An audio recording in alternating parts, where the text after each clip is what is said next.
हम लोग 9वां चैप्टर खत्म कर चुके हैं। क्या 9 चैप्टर पढ़ चुके हैं? 10वां चैप्टर आ गया है, आपदा प्रबंधन एवं परिचय। आपदा से रिलेटेड या डिजास्टर मैनेजमेंट हम लोग ज्योग्राफी को खत्म कर चुके हैं। क्या ज्योग्राफी 9 चैप्टर में खत्म हो गया?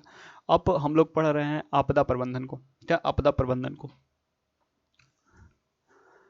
अब इस चैप्टर से रिलेटेड जितने भी इंपॉर्टेंट एमसीक्यू हैं उसको मैं यहाँ डील कर लूँगा, और जिससे आपको सुविधा हो आपके एग्ज़ाम में। यहीं से क्वेश्चन एग्ज़ाम में बनेंगे, क्योंकि सारे क्वेश्चन जो है वो एनसीईआरटी बुक से निकाले गए हैं, एनसीईआरटी बुक से ही हैं। ये कंफर्म है कि यहाँ से क्वेश्चन आपके एग्ज़ाम में लड़ेगा ही लड़ेगा। क्वेश्चन है हमारा, आपदा प्रबंधन का प्रमुख घटक है। आपदा के पूर्व व्यक्तित्व स्तर व्यक्तित्व स्तर पर तैयारी करना, आपदा के पूर्व सामुदायिक स्तर पर तैयारी करना, रोकथाम के लिए दूसरों पर निर्भर रहना, या आपदा के संबंध में जानकारी नहीं रखना। इसका राइट आंसर क्या हो जाएगा? आपदा के पूर्व सामुदायिक स्तर पर तैयारी करना। जैसे हम इन लोगों को पता है कि हैरिकेन नामक तूफान या जो भी तूफान आज बे ऑफ बंगाल या अरबियन सी से टकराएगा, तो हमारी जो सरकार है, हमारी गवर्नमेंट है, वो पहले ही तत्पर हो जाती है, वहां पर रेस्क्यू टीमें भेज दी जाती है, एनडीआरएफ सेना या वायुसेना की टीमें को तैनात किया जाता है, वहां से आदमी को हटा लिया जाता है। तो इसका राइट आंसर क्या हो जाएगा? आपदा के पूर्व सामुदायिक स्तर पर तैयारी की जाती है।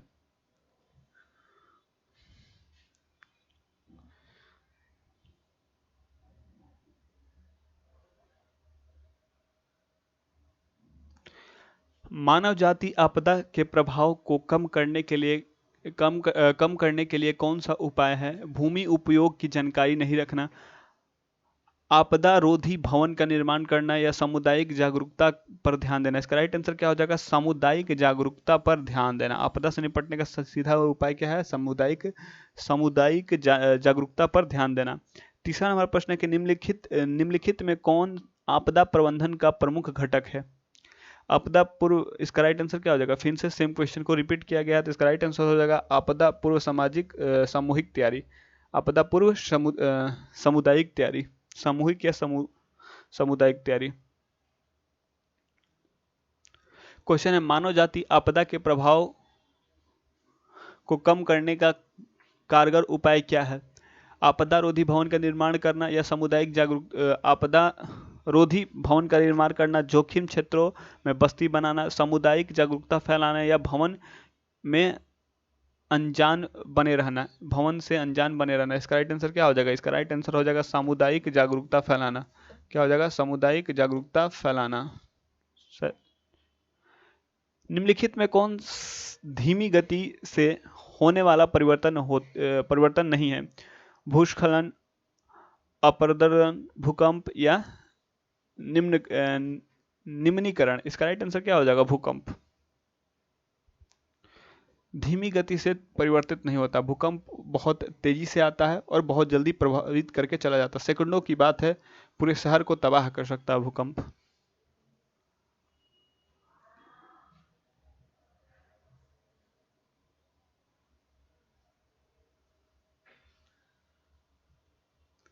छठा नंबर प्रश्न है कि निम्नलिखित में कौन तीव्र गति से होने वाला परिवर्तन नहीं है? तीव्र गति से होने वाला परिवर्तन नहीं है। सुनामी, भूकंप,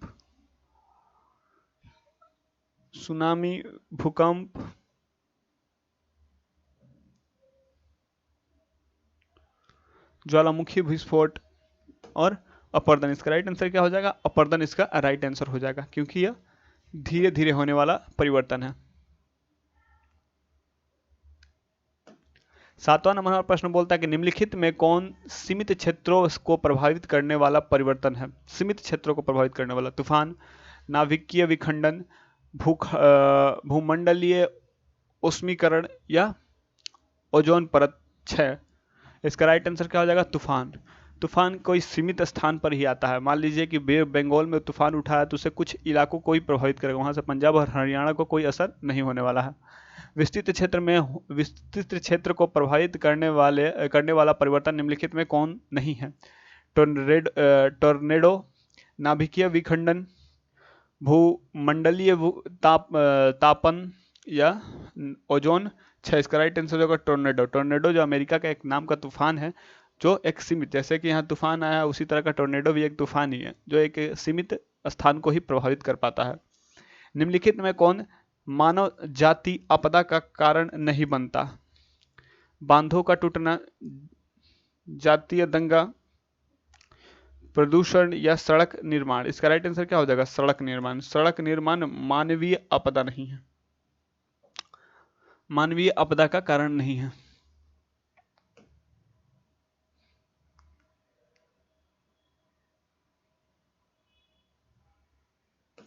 क्वेश्चन है कि निम्नलिखित में कौन मानव जनीय आपदा है? मानव द्वारा निर्मित आपदा कौन है? नाभिकीय विखंडन, उसको भी मानव ही करता है। विनाशकारी रसायनों का फैलाना, इसको भी मानव ही कर सकता है। बांधों का टूटना, बांध को ही मानव बनाते। तो इसका राइट आंसर क्या हो जाएगा? उपयुक्त सभी। निम्न में कौन आपदा पूर्व प्रबंधन से संबंधित है?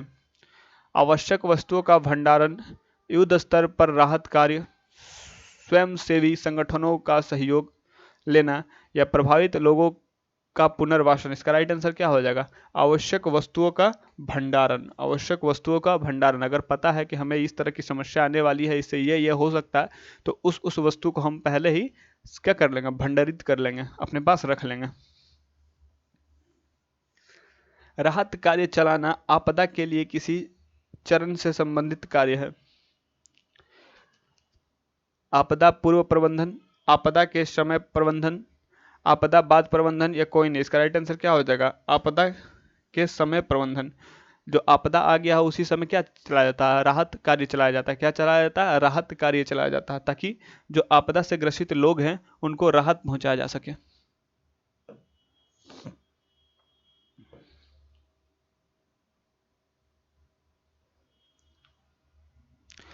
13वां नंबर प्रश्न बोलता है कि आपदा प्रभावित लोगों का पुनर्वासन आपदा के किस चरण से संबंधित है? आपदा पूर्व, आपदा समय, आपदा बाद या कोई नहीं। इसका राइट आंसर क्या हो जाएगा? आपदा बाद। आपदा बाद हम लोग किसी व्यक्ति को क्या करते हैं? जो लोग प्रभावित हैं उसको पुनर्वासन करते हैं, उसको फिर से बसाते हैं। भारत में आपदा प्रबंधन अधिनियम किस वर्ष लाया गया? 2005 में। 2005 में डिजास्टर मैनेजमेंट एक्ट लाया गया। क्या 2005 में डिजास्टर मैनेजमेंट एक्ट को लाया गया। भारत में किस वर्ष सुनामी संकट आया था? भारत में 2004 में।